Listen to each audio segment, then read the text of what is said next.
Good morning class, कैसे सभी लोग आप लोग। हॉरिजॉन में आपका स्वागत है with the new concept of subject verb agreement.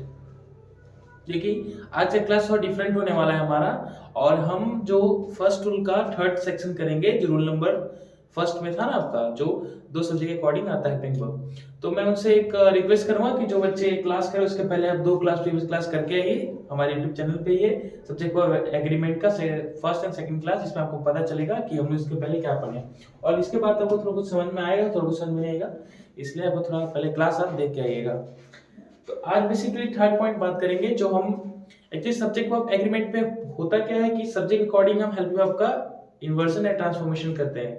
Means according to subject, अगर प्रीवियस ईयर सब्जेक्ट आपका सिमिलर है तो सिमिलर के हिसाब से आप हेल्प वर्ब भी सिमिलर लगाइएगा। ये हमें सीखना पड़ता है सब्जेक्ट वर्ब एग्रीमेंट में। ओके, तो आज हम थर्ड रूल सीखने वाले हैं, और वो थर्ड रूल है हमारा, ये देखिए टाइप 1 और टाइप 2 टाइप 3 मैंने आपको बता दिया था कि क्या क्या पढ़ना है हमें, और जो रूल हमें आज पढ़ना है वो हमारे पास ये है कि एक्चुअली ये रूल है क्या, कहता क्या है।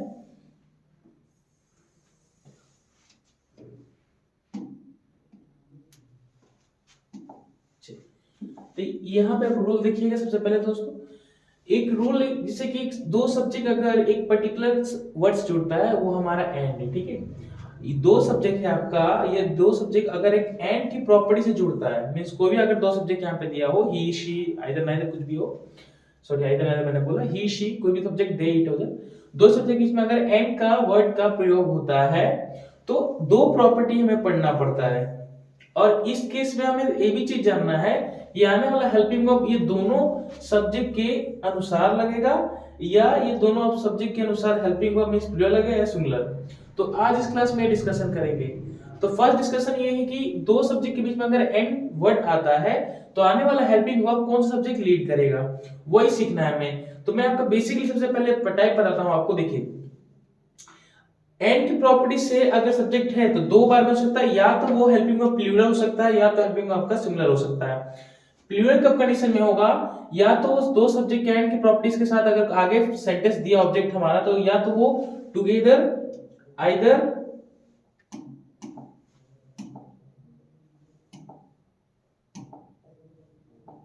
या तो आपका वो together each other all together, ऐसे तीन वर्ड, मतलब कि तीन स्पेसिफिक ऐसे वर्ड है जो आपके सेंटेंस में एंड में दिया होगा और आपको वो हेल्पिंग वर्ब प्लूरल लगाना पड़ेगा, ठीक है। मींस यहाँ पे दो सब्जेक्ट है, वापस में बोलता हूं आपका, कोई दो सब्जेक्ट एंड की प्रॉपर्टी से जुड़ता है तो आने वाला सब्जेक्ट जब हमारा प्लूरल होगा, प्लूरल किस कंडीशन में होगा, जब सेंटेंस के बाद टुगेदर ईच अदर या ऑल टुगेदर वहां पे दिया होगा। सेकंड रूल क्या है कि ये सेकंड और सेकंड पॉइंट क्या है कि दो सब्जेक्ट अगर एंड की प्रॉपर्टी से जुड़ता है तो आने वाला हेल्पिंग वर्ब का सिंगुलर भी होता है। अब ये के सिंगुलर प्लूरल की कंडीशन क्या है कि हम समझेंगे अपने नेक्स्ट एग्जांपल के द्वारा। एक्चुअली जब आपका together each other all together देता है तो वो आपका सब्जेक्ट हेल्पिंग वर्ब प्लूरल बन जाता है, क्योंकि सेंटेंस में आपको ऑलरेडी दिया होगा। In the case of subject and के साथ जोड़ते हैं तो हेल्पिंग वर्ब का सिंगुलर बनता है, ठीक है, इन द केस।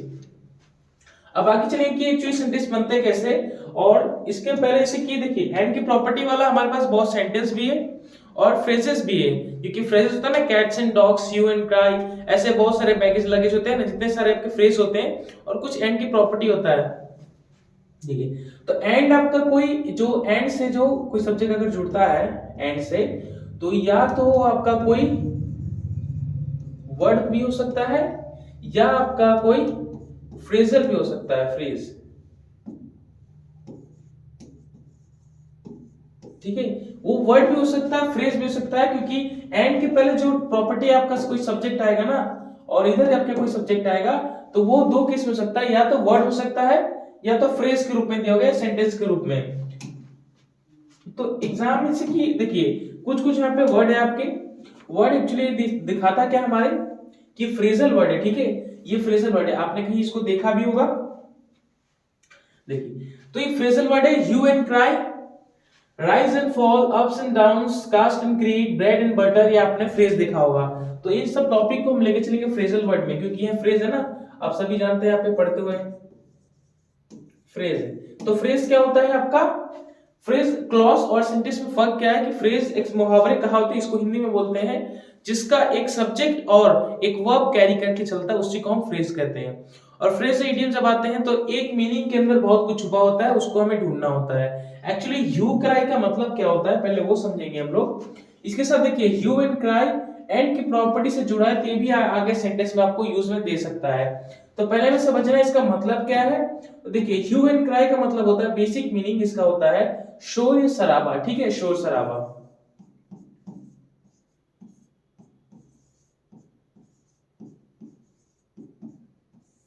शोर शराबा। राइज एंड फॉल होता है और अप्स एंड डाउन, इन दोनों का मीनिंग आपका सेम होता है। जिंदगी में जब उतार चढ़ाव के घड़ी में आ जाते हैं तो राइज एंड फॉल का यूज करते हैं एज अ फ्रेज, मुहावरे के कहावते के हिसाब से।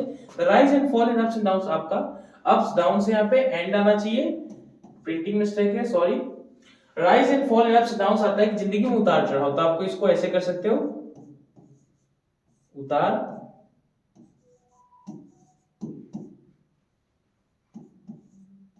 चढ़ाव। ये सारे फ्रेजल वर्ड है, फ्रेजल वर्ड कुछ मीनिंग निकलता वही मैं आपके सामने लिख रहा हूं। कास्टिंग क्रिएट होता है किसी प्रजाति किस जाति में जाति भेद, ठीक है, डिस्क्रिमिनेशन जिसको बोलते हैं हम लोग इंग्लिश में। तो यहाँ पे जाति बोल सकते हो, जाति भेद चाहे जातिवाद, जातिवाद नहीं कर सकते, जात पात कर लो, वो एक ही वर्ड है।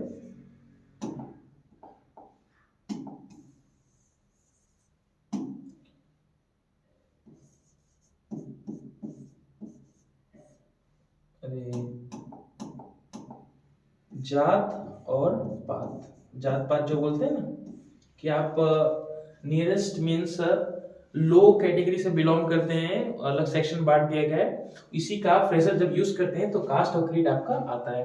Bread and butter, actually bread and butter सुनने में अलग नाम लगता है बट ये फ्रेज है हमारा। ब्रेड एंड बटर का फ्रेज होता है आपका खाना पीना, ठीक है, खाना पीना या खान पान बोल सकते हो, खान पान, ठीक है। तो वापस रिपीट करते हैं, ह्यू एंड क्राई का मतलब है शोर शराबा, rise and fall in ups and down होता है जिंदगी में उतार या चढ़ाव, कास्ट एंड क्रीड होता है जात पात, और ब्रेड एंड बटर होता है आपका खान या पान, ठीक है। ये अभी कुछ मीनिंग हुआ है, इसको पॉज करके आप लोग नोट डाउन कर लीजिएगा, ठीक है। चलिए नेक्स्ट स्लाइड पे चलते हैं हम लोग अपने। अभी आपको बता रहा हूं कि एंड प्रॉपर्टी के साथ इसके साथ क्या यूज करेंगे, सेंटेंस में हम इसको यूज भी करेंगे, ओके।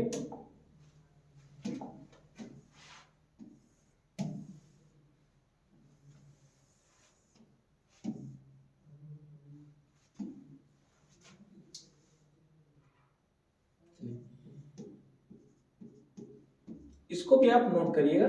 इससे आपका क्या, मैं कुछ कुछ आपको फ्रेजल वर्ड तैयार कर रहा हूं, ठीक है। आपके कुछ फ्रेजल वर्ड आपके तैयार हो जाएंगे और इसी के साथ हम सब्जेक्ट ऑफ एग्रीमेंट का कुछ प्रॉपर्टी भी यहाँ पे पढ़ लेंगे, ठीक है। तो sum and substance, horse and carriage, cats and dogs and bag and baggage. Sum and substance का हिंदी होता है एक्चुअली जब इसको बोलते हैं सारांश।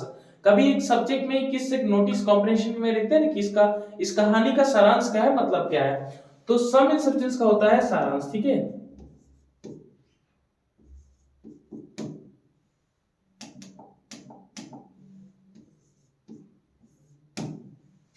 हॉर्स एंड कैरीज का होता है घोड़ा गाड़ी, क्योंकि हॉर्स और कैरीज सब समझ रहे हो, हॉर्स मीन्स होता है घोड़ा, कैरीज मीन्स होता है ले जाना, चाहे उसको गाड़ी बोल सकते हो, तो इसका मतलब होता है घोड़ा गाड़ी।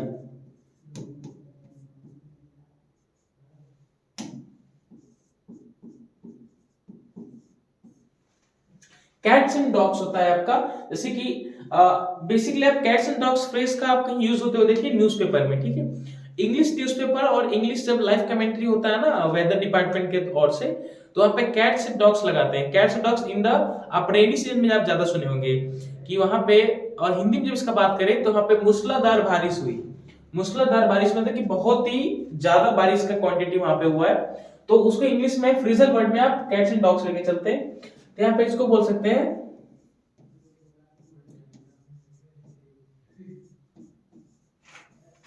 मूसलाधार बारिश या वर्षा, ठीक है।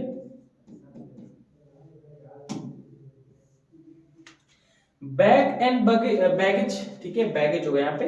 बैग एंड बैगेज का होता है सिंपल मींस आपका लगेज, लगेज सामान बोल सकते हो ना, आपका लगेज। तो सम एंड सब्सटेंस का मींस होता है सारांश, हॉर्स एंड कैरीज का घोड़ा गाड़ी, कैट्स एंड डॉग्स मूसलाधार बारिश, बैग एंड बैगेज का मतलब होता है लगेज। सिंपल आपका फ्रेज का मीनिंग है, बट यहाँ पे वो देखना है कि मैंने इस प्रॉपर्टी को लिया क्यों है।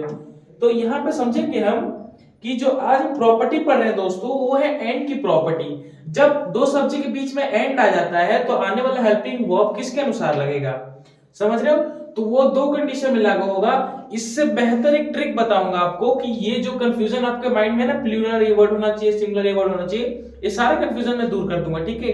पहले हम एग्जांपल की ओर चलेंगे और एग्जांपल बेसिस क्वेश्चन करेंगे कि एक्चुअली हमारा एग्जांपल किस प्रकार बनता है, और ये याद करने का सबसे बेहतर तरीका बताऊंगा आपको, इसमें कंफ्यूजन नहीं होना है। ये सब बताने का मकसद मेरा है कि ये एक एंड की जो प्रॉपर्टी भी एक आपका सब्जेक्ट है और वर्ब भी है इसमें, तो जो सब्जेक्ट भी है कोई वर्ब भी इसमें आया है, तो इसको भी हम सेंटेंस में यूज कर सकते हैं। अगर ब्रेड एंड बटर के साथ आगे कोई सेंटेंस आता है तो हमें इसके अनुसार लगाना पड़ेगा।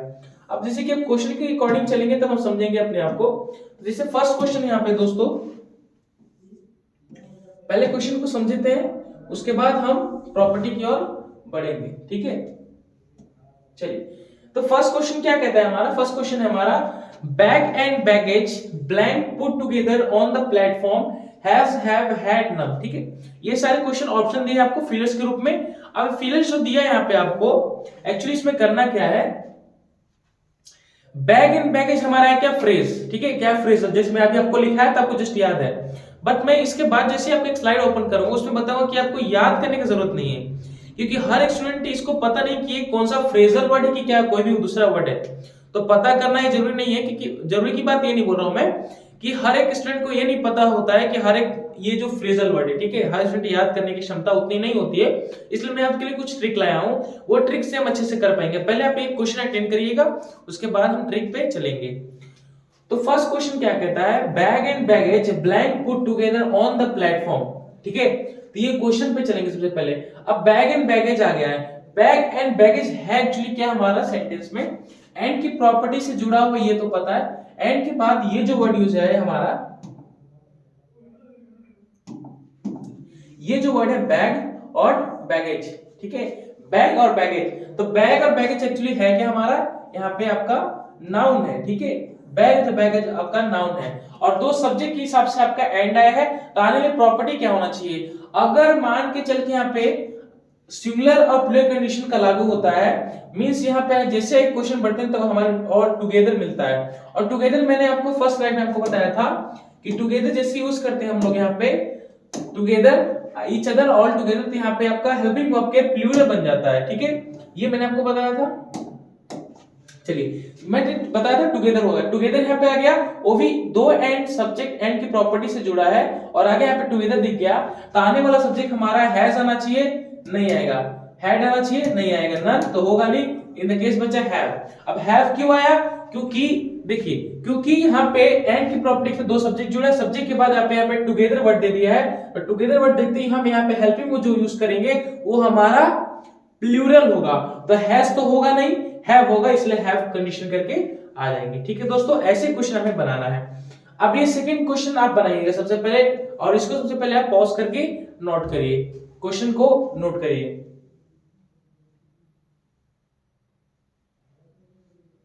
चलिए, अब क्वेश्चन की ओर, सेकंड क्वेश्चन, तो सेकंड क्वेश्चन जिसे अब देखते हैं यहाँ पे, क्वेश्चन सबसे पहले पढ़िएगा। क्वेश्चन है caste and creed are the major problem in our society. अब कास्ट एंड क्रीड, जैसे कास्ट एंड क्रीड की बात करें तो कास्ट एंड क्रीड में मैंने आपको क्या लिखा है, जाति पात, चाहे जात पात है जातिवाद, तो जात पात एक्चुअली एक दो वर्ड है कि एक फ्रेजल वर्ड है, वो देखो पहले, जात पात एक, कास्ट एंड क्रीड आपका एक फ्रेजल वर्ड है, तो फ्रेजल वर्ड मींस एक ही अंश का पार्ट है, तो एक अंश का पार्ट है, तो यहाँ पे आर का कोई काम नहीं है, यहाँ पे इज लगा देंगे। अगर यहाँ पे कोई together each other all together देता तो यहाँ पे आप प्लूरल कंडीशन आर सही होता, बट इन द केस यहाँ पे आपका फ्रेजल वर्ड है, और फ्रेजल वर्ड के साथ यहाँ पे आपका इज आएगा, मींस सिंगुलर होता है, ठीक है, फ्रेजल वर्ड आपका एक ही काम करता है, but in the case subject और सेंटेंस के अनुसार, क्या पता कास्ट एंड क्रीड यहाँ पे अलग अलग प्रॉब्लम बता के दे दिया हो, तब आप यहाँ पे इस आर सही होगा।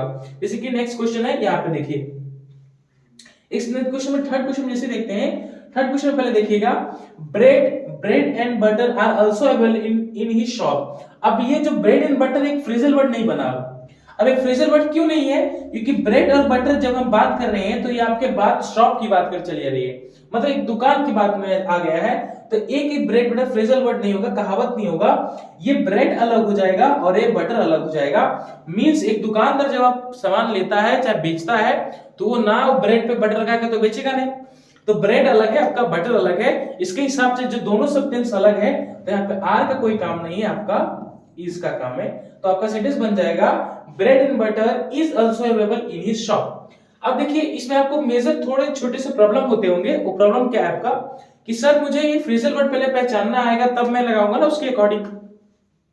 तो उन सब से भी हट के आपके लिए एक सबसे बेहतर ट्रिक लाया हूं मैं कि आपको पहचानने की जरूरत ही नहीं है। आपको, जी हाँ, मेरी बात को गौर सुनिएगा, आपको caste and creed bread and butter को फ्रेजल वर्ड याद करने की जरूरत ही नहीं है। एंड की प्रॉपर्टी के साथ जो आता है वो मैं सबसे अच्छा बेहतर ट्रिक बताऊंगा, उससे बेहतर ट्रिक कहीं नहीं बनता है। पहले कुछ और क्वेश्चन कर दिए हम, ठीक है। इसके बाद जो क्वेश्चन स्लाइड है पहले क्वेश्चन करेंगे, क्योंकि आज की क्लास में ज्यादा लंबा नहीं लूंगा आपका। आज का क्लास में समझाने के लिए बेसिकली लिया था, ठीक है, कि आपको समझाना था मुझे, मकसद ये समझाएंगे और उसके बाद हम आगे क्वेश्चन करेंगे, ठीक है।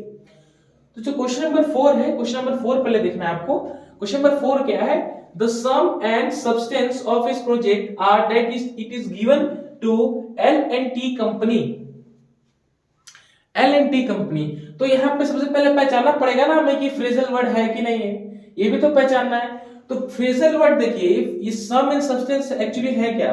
सम एंड सब्सटेंस का होता है सारांश, ठीक है, सारांश होता है। तो ये तो आपको एक सिंगल है, क्योंकि फ्रेजल वर्ड हमारा,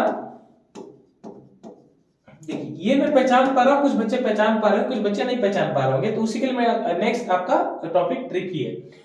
तो सम एंड सब्सटेंस आपका फ्रेज है, फ्रेजल वर्ड यहाँ पे दो प्रॉपर्टी शो नहीं है, इसका मतलब एक ही प्रॉपर्टी, इसे सारांश, और सारांश के बाद जो हेल्पिंग वर्ब आपका आएगा वो सिंगुलर आएगा। मींस यहाँ पे आपका इज यूज होगा, ना कि आपका आर यूज होगा।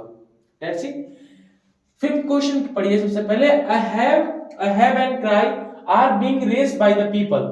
I have and cry, have नहीं शायद आपको कुछ, have नहीं होगा शायद, एक सीयू होता है, सीयू एंड क्राई होता है, यहाँ पे हैव नहीं होगा। Cry and hue, a hue and cry are being raised by the people. यहाँ पे देखना है कि सीयू एंड क्राई होता है रोना धोना, ठीक है। Hue and cry phrasal word है और एंड की प्रॉपर्टी से जुड़ा है, तो फ्रेजल वर्ड हमेशा सिंगुलर होता है, तो यार नहीं आएगा, यहाँ पे आपका इज आएगा। तो a hue and cry is being raised by the people, ठीक है। तो यहाँ पे आपका फ्रेजल वर्ड के हिसाब से इसकी प्रॉपर्टी है। अब देखिए ये जो टॉपिक है, जो मैंने जैसे आपको डिस्कस किया कि हमें जो मेन पढ़ना है वो ये है, ठीक है। ये जो है आप पूरा कॉपी में इसको नोट करिएगा, ये वेरी इंपॉर्टेंट टॉपिक है दोस्तों, इसको मिस नहीं करना है हमें, क्योंकि आपको फ्रेजल वर्ड याद करने की जरूरत ही नहीं रहना है, ना ही एंड प्रॉपर्टी की ऐसे साथ भी पकड़ना है कि सिंगुलर कौन सा प्लूरल कौन सा। सबसे बेहतर ट्रिक है वो ये, आप थोड़ा ध्यान से सुनना है हमें। अगर कोई सब्जेक्ट, पहले यहाँ पे जो अंडरलाइन करूंगा उस हिसाब से बोलूंगा, ये अगर कोई सब्जेक्ट, दो सब्जेक्ट है, दो सब्जेक्ट के बीच में एंड की प्रॉपर्टी आ गया, क्या हो गया आपका? एंड की प्रॉपर्टी आ गया। यहाँ पे ए नहीं आएगा दोस्तों, ठीक है, यहाँ पे ए नहीं आएगा, ठीक है, इसको काट दो।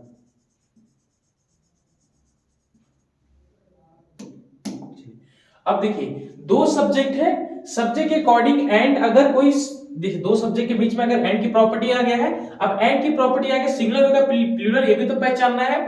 तो सबसे गौर से सुनिएगा, अगर इस सब्जेक्ट के पहले कोई आर्टिकल है, जैसे ए एन और द, तीन आर्टिकल है, और ये सब्जेक्ट के पहले कोई आर्टिकल नहीं है, आई रिपीट माई वर्ड्स, ये सब्जेक्ट के पहले आपका ए एंड द कोई आर्टिकल है, एंड के बाद ये सब्जेक्ट के बाद कोई आर्टिकल नहीं है, तो सिंपल आप आंख मूंद करके आप सब्जेक्ट हेल्पिंग वर्ब के अकॉर्डिंग सिंगुलर टिक करके आना है, ठीक है। वापस मैं बोलता हूं, दो सब्जेक्ट कैरी करते हैं एंड की प्रॉपर्टी से, तो एंड की प्रॉपर्टी से कैरी करते हैं, अगर ये सब्जेक्ट के पहले कोई आर्टिकल, तीनों में से ए एंड द यूज हुआ है, और ये सब्जेक्ट के पहले कोई आर्टिकल नहीं है, तो आपको हमेशा हेल्पिंग वर्ब सिंगुलर मर के आना है, ठीक है, सब्जेक्ट के अनुसार। अब सेकंड कंडीशन में क्या है कि दो सब्जेक्ट के बीच में एंड की प्रॉपर्टी है, एंड वर्ड यूज हुआ है, ये जो आपका दो सब्जेक्ट है, और यहाँ पे आपका एंड यूज हुआ है, ठीक है। तो एंड यूज होने के बाद अगर ये सब्जेक्ट के बाद कोई आर्टिकल है और ये सब्जेक्ट के बाद कोई आर्टिकल है, ये सब्जेक्ट के बाद कोई आर्टिकल है, ए एंड द, हमारे जैसे ए आर्टिकल है ना आपका ए एंड द, और ये सब्जेक्ट के बाद है ए एन द, ठीक है, ये वाला ए एन द। तो दोनों के अगर अकॉर्डिंग आपका आर्टिकल यूज हुआ है तो आने वाला आपका हेल्पिंग वर्ब हमेशा वो प्लूरल में चला जाएगा। किसमें चला जाएगा? प्लूरल में चला जाएगा। तो दो सब्जेक्ट के अकॉर्डिंग एक आर्टिकल मिलेगा एक साइड में, तो आप वो हेल्पिंग वर्ब सिंगुलर लगाएंगे। दो सब्जेक्ट के अकॉर्डिंग अगर दोनों हेल्पिंग वर्ब आपका आर्टिकल से जुड़ा है तो आने वाला हेल्पिंग वर्ब आपका प्लूरल होगा। मैं यही समझाना चाहता था। अगर आपने नेक्स्ट क्वेश्चन किया, जैसे कि हमने जितने क्वेश्चन करे आप प्रीवियस आपके क्वेश्चन पे लेके चलो मैं, जैसे कि ये वाला क्वेश्चन, ये क्वेश्चन देखिए, तो द एंड की प्रॉपर्टी से जुड़ा है। मैं इसको रॉप कर देता हूं, पहले वो समझना है, ठीक है। एक्चुअली देखिए ये क्वेश्चन में एंड प्रॉपर्टी आया है, एंड के बाद ये जो दो सब्जेक्ट हमारा सब एंड सब्सटेंस, जो ये जो दो सब्जेक्ट यूज हुआ है इसके पहले कोई आर्टिकल नहीं है। ये सब्सटेंस के बाद कोई आर्टिकल आपका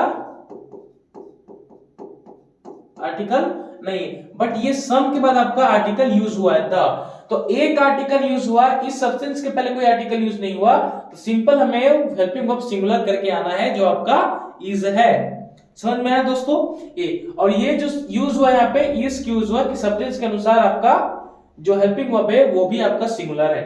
एज इट इज यहाँ पे भी अगर बात करें हम लोग, जो ह्यू एंड क्राई था, ये हैव के पहले आपका हैज की प्रॉपर्टी है, means have, sorry have means you था, स्यू के पहले ए आया है, मींस आर्टिकल खाली ये सब्जेक्ट के पहले यूज हुआ है, तो आने वाला सब्जेक्ट भी आपका सिंगुलर होगा, और सिंगुलर होगा तो इसके अकॉर्डिंग क्राई क्राई हमारा क्या है सिंगुलर, तो आर की जगह पे काट के इज कर दिए। ये समझ में आया कि नहीं, बस तो कमेंट करिएगा सबसे पहले। तो ये सारे ट्रिक थे आपके, कि ट्रिक क्या थे ओरली अभी मैं आपको बोलता हूं। देखिए वो ट्रिक क्या था हमारा, देखिए सबसे पहले था कि मैंने एक रूल में आपको तीन चीज बताया। पहला रूल बताया कि दो सब्जेक्ट के अकॉर्डिंग अगर कुछ वर्ड आते हैं, फर्स्ट हमारे क्लास में था, कुछ रिवीजन करें हम लोग, दो सब्जेक्ट के बीच में यदि कोई सब्जेक्ट आता है, वर्ड आता है, तो आने वाला सब्जेक्ट, आने वाला हेल्पिंग वर्ब वो कौन सब्जेक्ट लीड करेगा, मींस तीन कंडीशन बन सकते हैं, या तो वो वर्ड के पहले वाला सब्जेक्ट लीड करेगा, या तो वर्ड के बाद वाला सब्जेक्ट वाला लीड करेगा, या तो दोनों सब्जेक्ट के अकॉर्डिंग हेल्पिंग वर्ब आएगा। तो दो कंडीशन हमने देख लिया था विद द एग्जांपल। और ये जो थर्ड कंडीशन था आपका कि एंड की प्रॉपर्टीज में पढ़ना था हमें, कि जब एंड आता है, खाली ओनली एंड की बात करें हम लोग, जब एंड आता है और एंड के बाद ऐसा कुछ वर्ड आता है तो आपको सिंपल क्या यूज करना है, दोनों प्रॉपर्टी के अकॉर्डिंग अगर आर्टिकल सब्जेक्ट के, जैसे कि ये आपका सब्जेक्ट है और यहाँ पे आपकी एंड की प्रॉपर्टी आ जाए और ये आपका कोई सब्जेक्ट है, तो सब्जेक्ट है यहाँ पे एंड की प्रॉपर्टी आ गया ना, जैसे एंड मैंने लिख दिया, तो यहाँ पे अब यहाँ पे जो है आपका कोई आर्टिकल यहाँ पे दे, जैसे कि आपका ए आर्टिकल हो गया, एन आर्टिकल हो गया, या आपका द आर्टिकल हो गया, बट यहाँ पे कंडीशन आर्टिकल नहीं है, तो सिंपल आप क्या करिएगा, जो हेल्पिंग वर्ब आपका होगा वो आपका सिंगुलर में चला जाएगा। सेम एज इट इज, जैसे यहाँ पे बात करें, तो यहाँ पे अगर बात करें हम लोग अपने, यहाँ पे आर्टिकल है और यहाँ पे भी आपका आर्टिकल है, ठीक है। जैसे यहाँ पे आपका ए था, एन था और द था, सेम यहीं पे आपका ए होगा, एन होगा, या आपका द यूज हुआ होगा, तो अकॉर्डिंग टू सब्जेक्ट यहाँ पे आपका प्लूरल वर्ब चला जाएगा, ठीक है। क्या चला जाएगा आपका प्लूरल वर्ब, प्लूरल आपका हेल्पिंग वर्ब चला जाएगा, ये चीज पढ़ना था। और आपको अच्छी एंड की प्रॉपर्टी बताता हूं कि एंड की प्रॉपर्टी एक्चुअली होती क्या है। जब आप कहीं भी सेंटेंस में एंड देखते हैं, ठीक है, जब आप कहीं भी सेंटेंस में आपका एंड देखते हैं तो एंड अपने आप एक खास प्रॉपर्टी लेके चलती है। अगर एंड के पहले यदि इधर कोई वर्ब है और इधर कोई वर्ब है, अगर यहाँ पे वर्ब वो V1 है तो यहाँ पे भी आपका वो वर्ब V1 रहेगा। अगर एंड की प्रॉपर्टी में यहाँ कोई वर्ब V2 है तो एंड के बाद भी वो वर्ब आपका V2 रहेगा। यदि एंड के बाद इधर वर्ब आपका V3 है तो एंड के बाद भी आपका वर्ब V3 रहेगा, और लास्ट एंड एवर आपका वर्ब यहाँ पे V4 है तो एंड के बाद भी यहाँ पे वर्ब आपका V4 ही रहेगा। तो ये कुछ एंड की प्रॉपर्टी था, और एंड की प्रॉपर्टी सब्जेक्ट वर्ब एग्रीमेंट में क्या पढ़ना था हमने वो भी देख लिया। जैसे कि आज की क्लास हम ज्यादा लंबा नहीं लेके चलेंगे, आज की क्लास यहीं पे रखेंगे, और कल मैं इसके थोड़ा ढेर सारे एग्जांपल आपके लिए लाऊंगा, एग्जांपल करवाऊंगा, प्लस अब नेक्स्ट रूल के लिए बढ़ेंगे, मींस अगला क्लास होगा उसके बाद आपका नेक्स्ट रूल चलेंगे, ठीक है। तब तक के लिए खुश रहिए दोस्तों, और खुश तो रहना ही आपको, क्योंकि ये बार बार बोलने का मेरा मकसद है कि आप जब तक आपके स्वस्थ और हेल्थी नहीं रहेंगे तब तक आप पढ़ाई नहीं कर पाएंगे, ठीक है। और ऑनलाइन में तो आपको टाइम देना ही पड़ता है हर एक चीज के लिए। तो ये क्लास को हम लोग यहीं पे विराम देते हैं दोस्तों, और पढ़ते रहिएगा ऐसे ही, और हमारे चैनल को सब्सक्राइब करिएगा, कमेंट जैसा आपको कैसा लेक्चर लगता है फीडबैक हमें दे दीजिएगा, और लाइक ठोकिएगा, ठीक है। Subscribe the channel. एंड उसी के साथ हम लेक्चर को विराम देते हैं। तब तक के लिए गुड बाय और ध्यान रखिएगा। जय हिंद।